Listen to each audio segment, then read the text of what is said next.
Olá, graça e paz. Estamos aqui continuando com os estudos do livro do Luciano Subirá, De Todo o Coração, Vivendo a Plenitude do Amor ao Senhor. E estamos no capítulo 5, Doar-se a Deus. Uma vida fácil que a si mesmo não se negue, nunca será poderosa. Produzir frutos exige suportar cruzes. Uau! Hudson Taylor. Que maravilhoso, né? E é bem isso mesmo, pura verdade. Pai eterno, em nome de Jesus, estamos aqui, ó Deus, continuando com o nosso estudo, Pai. Sabendo que o Senhor tem propósito em cada situação. Nós te louvamos, ó Pai, porque estamos na metade do livro já. E o Senhor tem falado tanto ao nosso coração a respeito de amor, de como te amar, de como se entregar verdadeiramente. Recebe, Senhor, a nossa oração. Recebe, ó Deus, este tempo aqui tão precioso e nos ajuda a entender mais e mais da tua palavra. Fala conosco em nome de Jesus. Amém. Então vamos começar aqui a leitura do livro Roma, 16 de agosto de 2003, aproximadamente 1h30. Parei em frente a Pisa de Spagna com minha esposa, Kelly, e a pastora que nos ciceroneava, Rosalind Faction, do Ministério Sabaoth de Milão. Ali viajei no tempo e na história. Ao encarar os postes modernos que rodeavam a praça, não pude conter as lágrimas. Por volta do ano 67 d.C., o imperador romano Nero, com requintes de crueldade, torturou e matou inúmeros cristãos. Alguns, nas palavras de John Foxe, na obra O Livro dos Mártires, com as vestes encharcadas de cera inflamável, foram atadas aos postes de seu jardim particular, onde lhes atearam fogo para que ardessem como tochas de iluminação.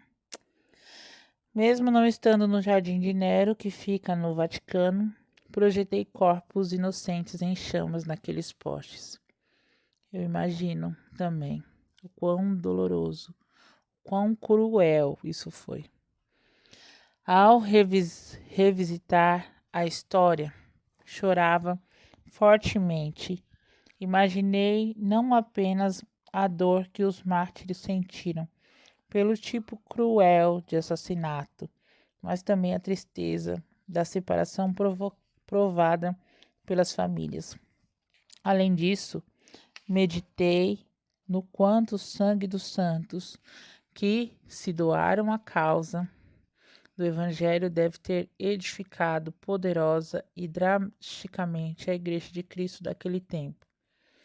Nos Análises de Tácito, historiador romano, em um comentário sobre a perseguição aos cristãos nos dias de Nero, lemos: e em suas mortes eles foram feitos objetos de esporte, pois foram amarrados nos esconderijos de bestas selvagens e feitos em pedaços por cães, ou cravados em cruzes, ou incendiados, e ao fim do dia eram queimados para servirem de luz noturna. Análise 1544. Atualmente, não se entende a dimensão desse compromisso, né? Atualmente, a gente não tem noção do quão forte é esse compromisso. E aí o que? Muito menos a nobreza manifestada por aqueles seguidores de Jesus Cristo. Sabe, às vezes é difícil a gente entender o quão a igreja perseguida sofreu. E como aqui no nosso país nós não temos a igreja perseguida, nossa igreja não é perseguida dessa mesma maneira, cruel, difícil, né? A nossa igreja tem lá as suas perseguições, mas muito distante disso aqui ainda. E assim, Eu fui recentemente, o ano passado, eu fui em um acampamento onde eu pude, como que eu posso dizer? Eu pude, não vou dizer presenciar, mas eu pude sentir um pouquinho o que é ser uma igreja perseguida. Pude ter o privilégio de ter um pouquinho dessa experiência, sabe? E, e assim, o que nós podemos fazer, como fazer. Às vezes a gente se esquece do quão precioso é você ter a liberdade de falar do amor de Deus, você ter a liberdade de ler a palavra, de ter quantas Bíblias você quiser, você poder ter no aplicativo do seu celular, você tem aí a palavra ao seu dispor. Mas existe sim a igreja perseguida, onde se a pessoa fala que ama Cristo, se a pessoa fala que não troca o amor de Deus por outra coisa, né, por outro segmento, tendo a família contra, a família e mandando a pessoa embora de sua casa porque ela aceitou Jesus, ou simplesmente porque a política não gosta, não quer, igual aqui Nero, que não queria, né? E aí as pessoas são presas dentro de container. Eu fiquei por não vou dizer, alguns minutos dentro de um container com várias pessoas. Gente, olha, de verdade, só só por amor a Jesus que a gente faz uma coisa dessa. E com muita convicção, porque senão você diz não ao Senhor. Você nega Jesus, se isso não for, sabe? E eu vejo que é o que aquece. Às vezes a gente ora por essa igreja perseguida, a gente olha e olha e olha com muita dó, com muita compaixão. E temos sim que olhar dessa maneira. Só que a gente esquece o quanto esse amor arde no coração deles. E, quanto nós precisamos olhar para eles e amar Cristo da mesma forma que eles amam. Eu vi lá, eu pude entrar nesse container e assim, comecei a passar mal, querer passar mal, comecei a, a ficar, né, com aquela coisa num lugar fechado, aquela coisa, e aí eu queria respirar por mim e pelos outros, né? E aí depois, não, eu falei assim, não, eu preciso me acalmar, e eu fui me acalmando, e aí foi vindo e eu consegui me controlar, mas eu ia passar mal naquele local, assim como muitas pessoas passaram mal. E interessante também é que lá a gente ouve o testemunho de um irmão, eu não lembro o nome dele, também não vem ao caso o nome dele, mas que ele perseguia os cristãos. E aí, quando ele tem acesso à Bíblia, ele começa a ler a Bíblia, ele começa a entender, né? Porque o Senhor começa a falar com ele através da palavra. Ele Aí ele passa a não ser tão mal como ele era. Tipo Paulo, sabe? Ele era tipo um Paulo lá. E aí o que aconteceu? Ele passou a ficar, a ser perseguido. De perseguidor, ele passou a ser perseguido. E ele sofreu. E ele foi parar nesses containers onde vários cristãos ficavam ali.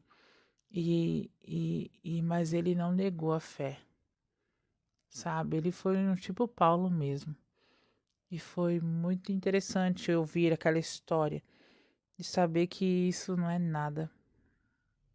Que eu posso dormir e acordar, ninguém vai invadir a minha casa. Eu posso pegar a palavra de Deus, como eu estou aqui agora, gravar um áudio, ler a palavra, que tá tudo bem. Ninguém vai chegar invadindo a minha casa, ameaçando a minha vida, a vida da minha família. Não, ninguém vai vir. E glória a Deus por isso, que ninguém vai vir. Mas será que eu amo o suficiente o meu Deus? É isso aí a questão. É aí fica a pergunta, né?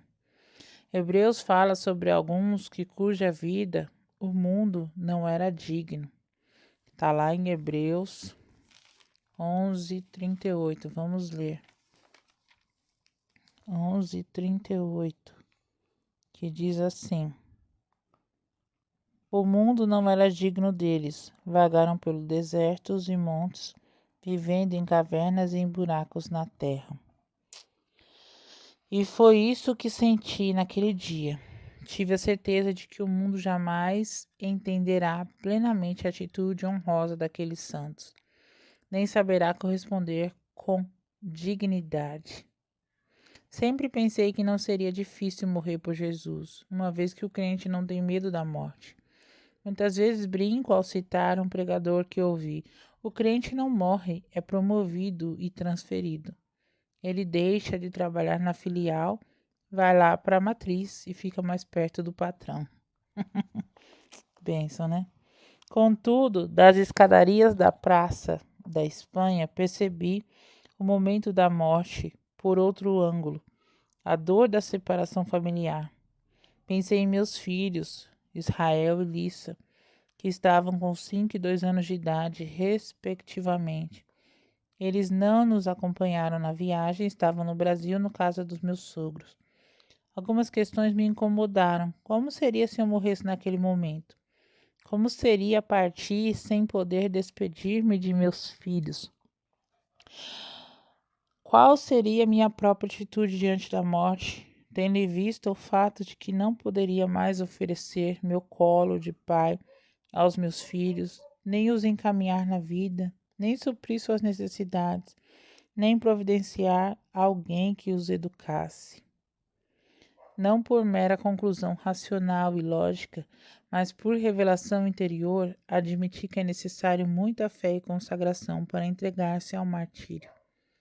Não se trata só de atravessar o portal para a vida eterna. Talvez seja a parte mais fácil. A grande questão é aceitar, deixar tudo para trás. E é verdade. Sabe, antes, quando eu não tinha os meus filhos, eu só tinha o meu marido. E ele é bem mais velho do que eu, né? Meu marido aí tá, ele tem 78, fará 79 agora em agosto. Glória a Deus. E eu tenho 39 agora. E desde o momento que nós casamos, né, e tal, nós sempre tivemos muito o pé no chão em relação à nossa diferença de idade, né? E interessante é que eu sempre brinquei com ele e falei assim, que ainda falo até hoje, falo que ele vai viver 100 anos, falo bem assim pra ele, você vai viver 100 anos, meu filho, não vem com história de querer morrer antes, não. Até brinco, né? Mas eu sei que é o tempo do Senhor, lógico. Mas uma coisa interessante, eu assisti o filme, a gente foi no cinema na época, eu assisti aquele filme A Culpa é das Estrelas, né? Não sei quem já assistiu esse filme, mas é um filme muito legal de assistir. Você tira algumas lições, e eu tirei algumas lições referente à morte. E assim, o menino que... Eu vou dar spoiler, né? Que já é um filme bem antigo já, não tem problema. O menino, a gente pensa que quem tá doente é a menina, e de fato ela estava doente, estava com câncer, né? E já se avançando o câncer dela, tal, não tinha tanto tratamento assim. E aí ela se apaixona, conhece um menino e se apaixona por ele, tal, e eles têm um namoro, né? Um relacionamento. Só que ela não sabia que ele estava doente já em fase terminal.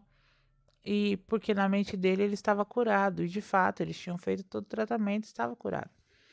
E aí, quando ele descobre que tá nessa situação de novo de câncer, né?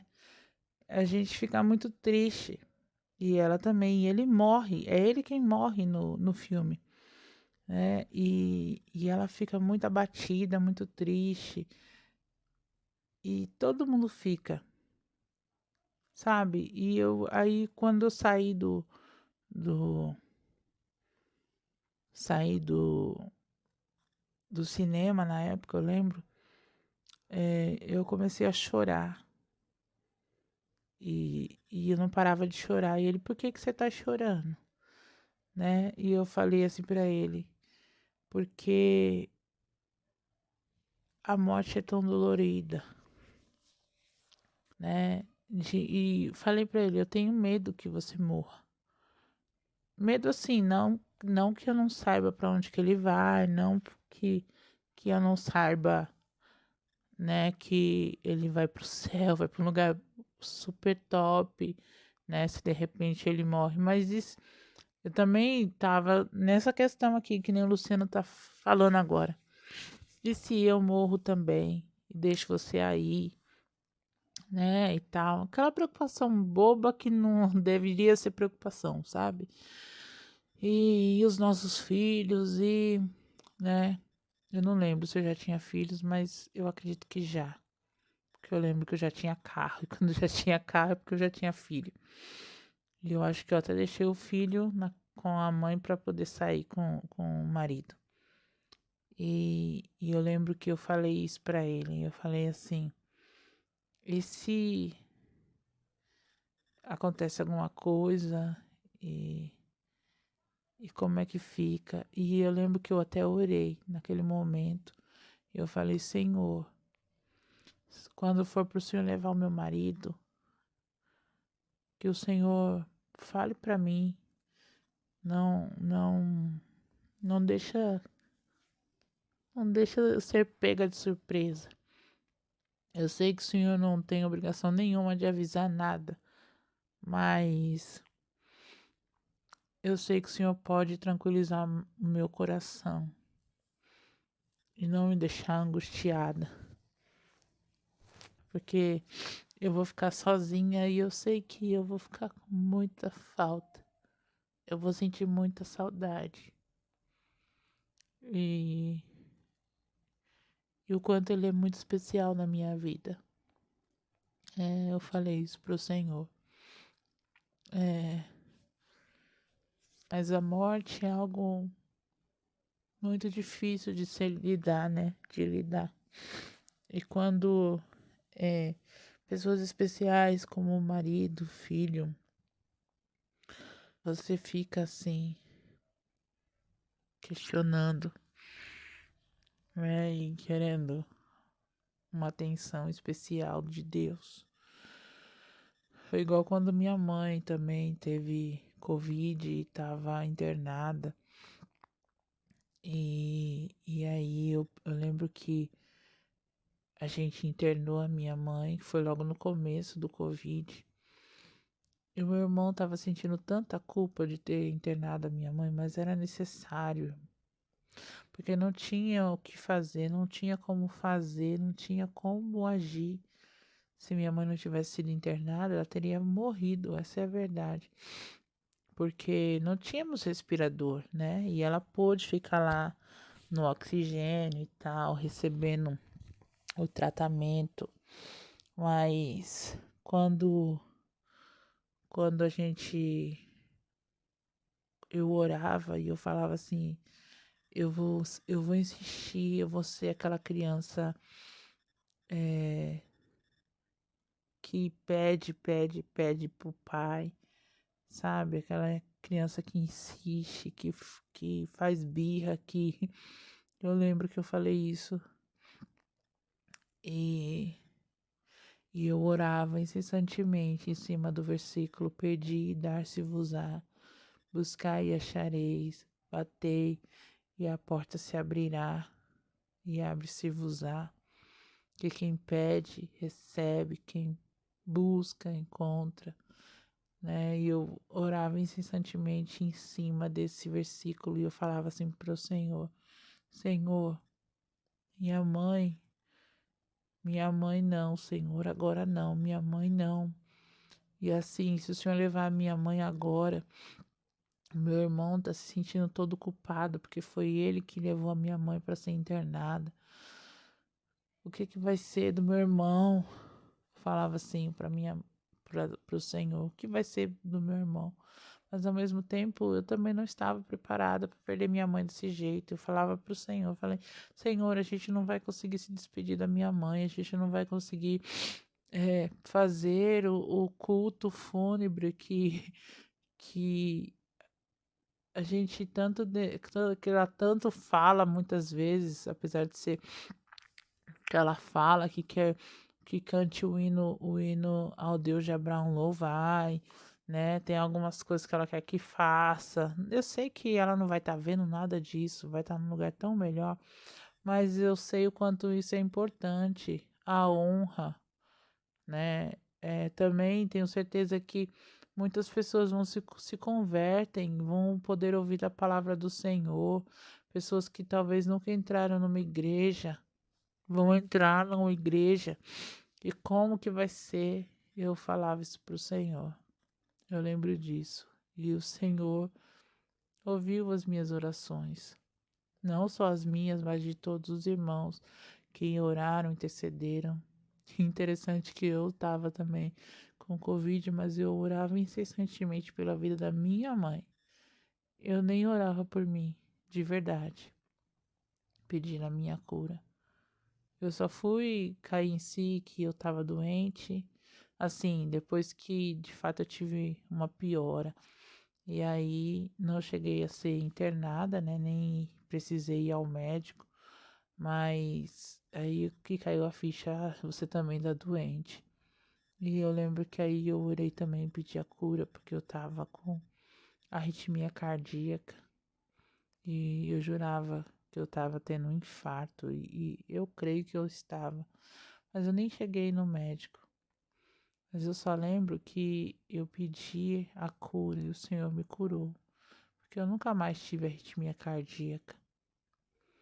Sabe? Então são coisas que o Senhor trata conosco. E são coisas muito difíceis aceitar tudo isso e deixar para trás. Pai, mãe, a gente fica, ai, quem vai cuidar? Quem isso? Ah, eu quero fazer tal coisa primeiro antes de morrer. Ah, eu quero ver, meu marido mesmo fala, eu quero ver os meus netos. Netos dessa geração aqui, desses meus filhos. Porque dos outros ele já tem trineto, né? Mas ele fala isso. Então, é difícil, mas o Senhor é maravilhoso. É surpreendente constatar a profundidade da renúncia daqueles cristãos.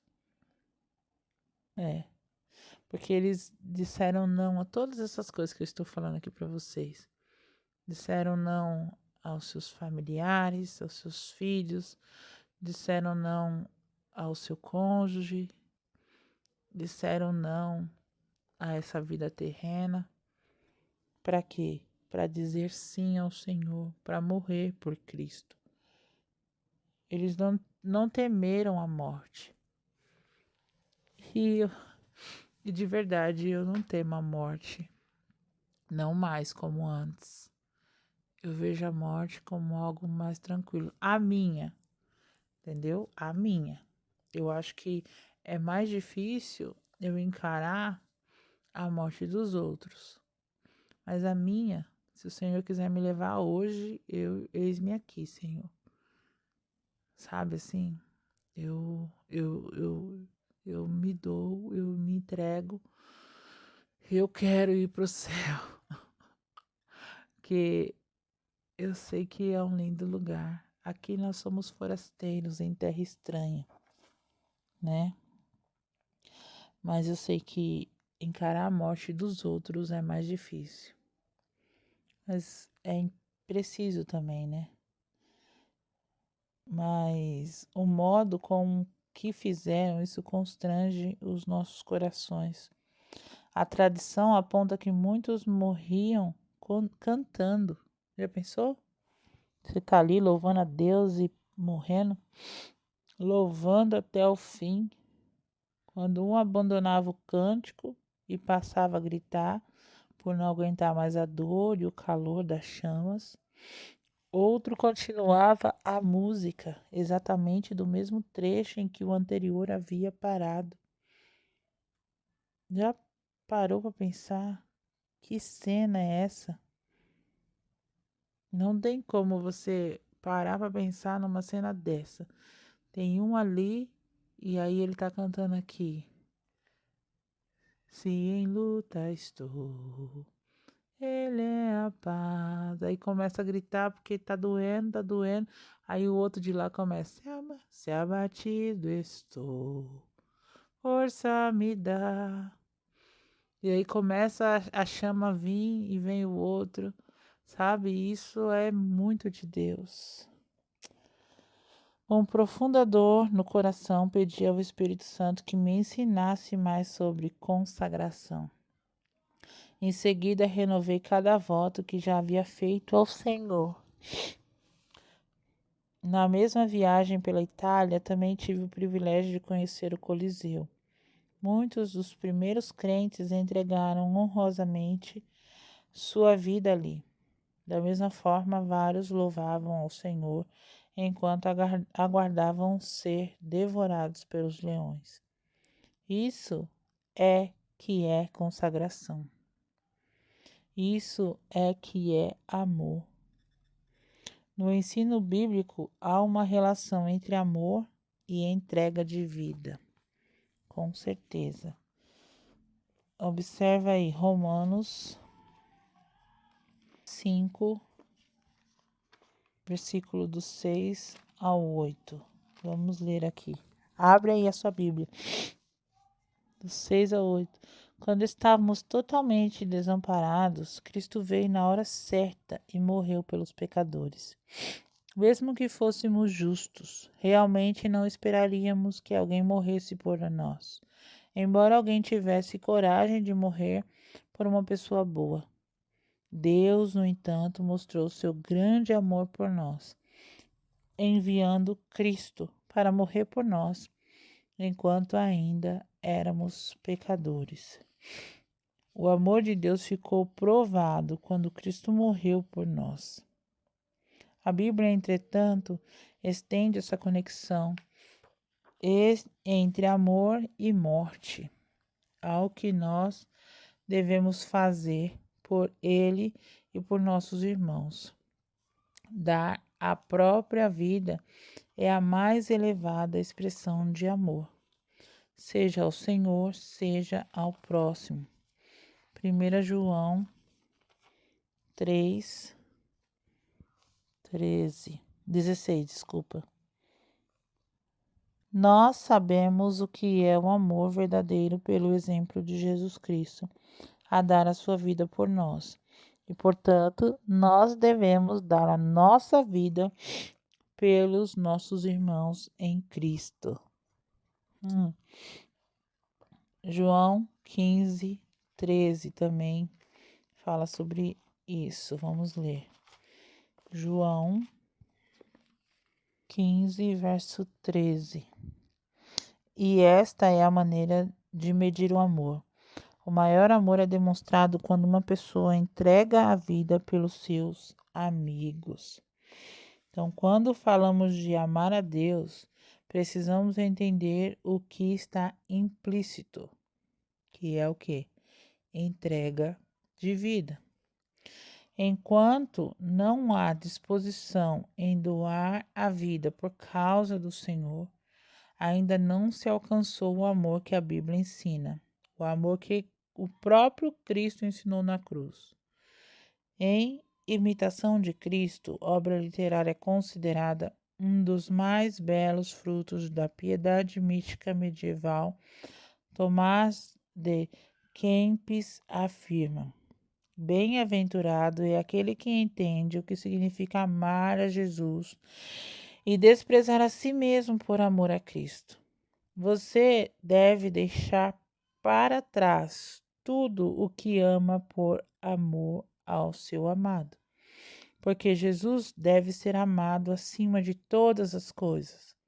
A natureza do seu amado é tal que ele não admite rivalidade. Ele quer só para si seu coração, para nele reinar como o rei em seu trono.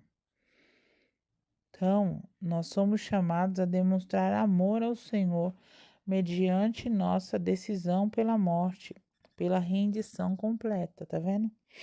O amor de Cristo fez com que ele morresse por nós. E Deus espera que correspondamos ao seu investimento com disposição semelhante. Então, ele quer que nós nos entreguemos da mesma forma como Cristo se entregou. 2 Coríntios 5, 14 e 15, que diz assim: qualquer coisa que nós façamos não é certamente para o nosso próprio proveito, mas porque o amor de Cristo agora nos governa. Visto que cremos que Cristo morreu por todos, devemos crer também que já morremos para a velha vida. Ele morreu por todos para que todos quantos vivem, tendo recebido dele a vida eterna, possam viver não mais para si mesmos, para agradar-se a si mesmos, mas para aquele que morreu e novamente ressuscitou por eles. Então, o entendimento do amor sacrificial de Cristo deve produzir em nós tanto constrangimento quanto resposta. A gente deve sim se constranger, mas a gente deve responder a esse amor. E qual é a maneira que nós devemos responder? Dizendo sim ao Senhor todos os dias, nos entregando aos seus pés todos os dias, negando as nossas próprias vontades, nossos próprios desejos, tá? Porque, embora muitos cristãos não demonstrem compromisso à altura, Deus deseja reverter o quadro. Como a gente já falou aqui, a gente começa com um pequeno amor. Um amor que nem se compara ao amor de Cristo.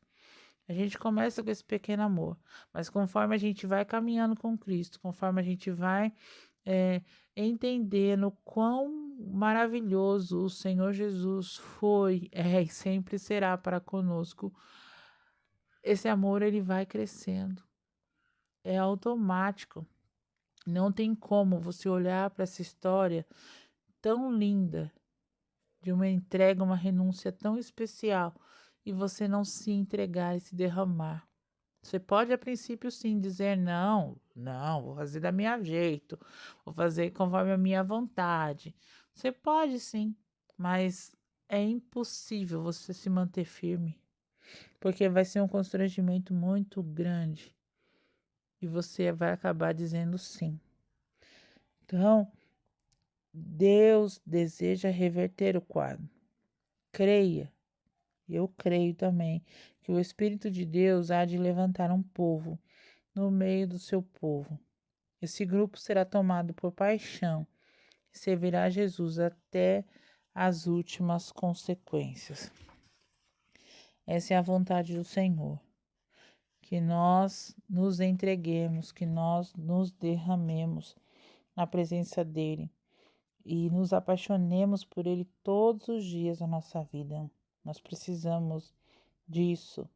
Nós precisamos ter essa vontade e querer fazer da maneira como o Senhor deseja. Amém? Que Deus nos abençoe e vamos orar. Senhor Deus, Pai querido, obrigada, Senhor, por esse privilégio de estar aqui mais uma vez falando com o Senhor, meditando nessa palavra sobre a igreja perseguida e me colocando, Deus, em primeiro lugar aqui, à disposição do Senhor e podendo renovar os meus votos. Eu quero me consagrar a Ti novamente, ó Pai. Eu quero Te obedecer, Senhor. Eu quero Te obedecer, eu quero aprender mais a Tua palavra, eu quero estar mais perto de Ti, ó Pai. Eu rendo a Ti, ó Deus, o meu louvor, a minha adoração, porque só o Senhor é Deus. O Senhor está acima de tudo e de todos sobre a minha vida e a vida de cada um aqui que está ouvindo esses áudios. Em nome de Jesus, ó Pai. O Senhor formou todas as coisas, o Senhor criou todas as coisas. E o Senhor continua sendo bom, e o Senhor continua sendo o meu Deus, o nosso Deus. Ah, Senhor, que em nome de Jesus, o Senhor possa estar conosco, Pai.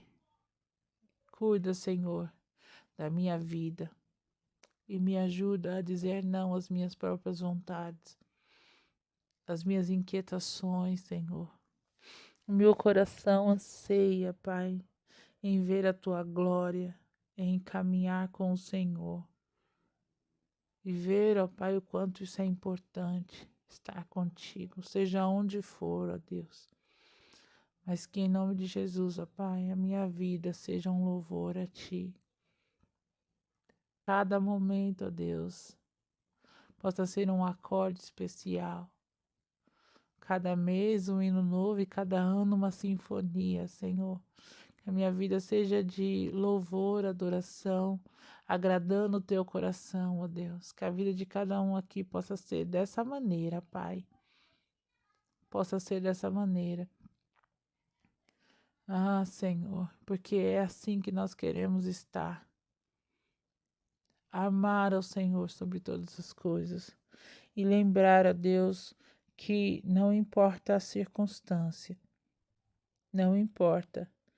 Nós queremos te amar, ó Pai, e queremos ter a coragem, igual aqueles irmãos tiveram a coragem, ó Deus, de negar a si mesmo, tomar a sua cruz e seguir-te, ó Pai, literalmente. Eles foram mortos, ó Deus, eles entregaram a vida literalmente para ti. Às vezes nós nem sabemos o que é isso, Pai, mas um pouquinho só do que nós temos a oportunidade, às vezes, de ir a um acampamento, de aprender, de ouvir, porque nós não sabemos o que é uma igreja perseguida, Pai. Às vezes a gente fica com dó, mas aquilo que está sendo feito ali, da maneira como está sendo feito, aquele momento é tão. Acaba sendo um momento até mesmo maravilhoso, ó Deus, porque acaba o sofrimento daquela pessoa e ela vai para os braços do Pai. Enquanto isso, nós estamos aqui. E eu te peço, Senhor, que nós paremos de murmurar, de resmungar, de ser como o povo do Egito. Eu sinto que o povo ocidental é parecidíssimo com o povo do Egito. E aí nunca chega na terra prometida porque murmura, porque vive essa inconstância no Senhor. Então cuida de nós, ó Pai, olha para nós e faça resplandecer o seu rosto sobre nós e nos dê a paz em nome de Jesus. Amém.